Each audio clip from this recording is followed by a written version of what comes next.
Generally speaking, films that feature an abundance of dialogues risk leading to audience fatigue, as the audience must continuously process auditory information. However, a well-crafted film can mitigate this fatigue by skillfully distributing dialogues and maintaining a rhythm that ensures the audience remains unaware of the extensive verbal exchanges. I chose The Traveler's Niche as my core film because its dialogue-driven narrative rhythm is distinct from the other three films. A Traveler's Niche tells the story of a French woman living in Korea and teaches French using her own design methods.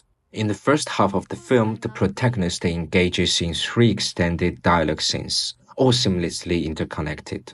If we see the whole film's dialogues as a single undulating wave, these 3 scenes are characterized by steady movement with minor fluctuations, revealing no key information. Midway through the film, the protagonist returns home, revealing for the first time that she resides with a young Korean man. Following their conversation, the man's mother arrives, marking the transition to the film's most pivotal dialogue. The consequent argument between the young man and his mother discloses all the key information about the French teacher that had been withheld in earlier dialogues.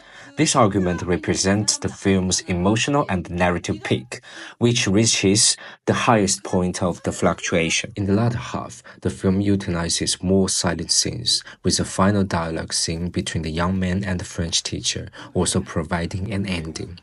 This last dialogue serves as the aftermath of the earlier climax. Unlike A Traveler's Niche, the other 3 films exhibit a steadier movement of the wave in their dialogue distribution, with each major exchange revealing crucial information that advances the plot or uncovers hidden truths. Vicky, Cristina, Barcelona follows 2 American women, Vicky and Cristina, vacationing in Barcelona with an artist, Juan Antonio. The film features numerous intersecting dialogues with key scenes revealing the characters' inner transformations. All About My Mother centers on a single mother, Manuela, who embarks on the journey to fulfill her son's dying wish.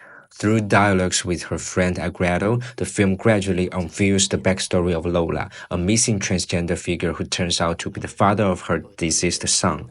In this film, each exchange reveals pivotal information in a measured and balanced manner. And Marriage Story portrays a couple going through a divorce and struggling over custody of their son.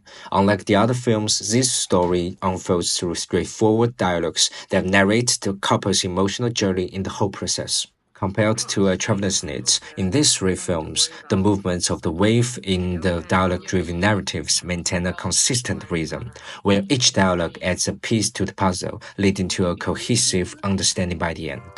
What distinguishes A Traveler's Niche is its intentional deviation from this steady movement.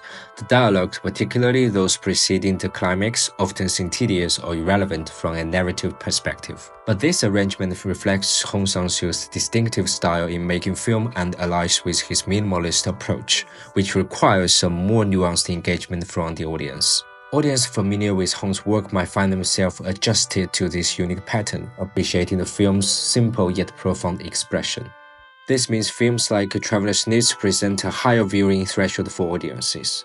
Such films require audience to be more adaptive to director's pace, as the films lack a conventional narrative structure while dialogues clearly guide the audience through the plot. Conversely, in the other 3 films, their dialogue-driven narratives steadily reveal the plot in a way that is easier to follow, offering a lower entry threshold for viewers.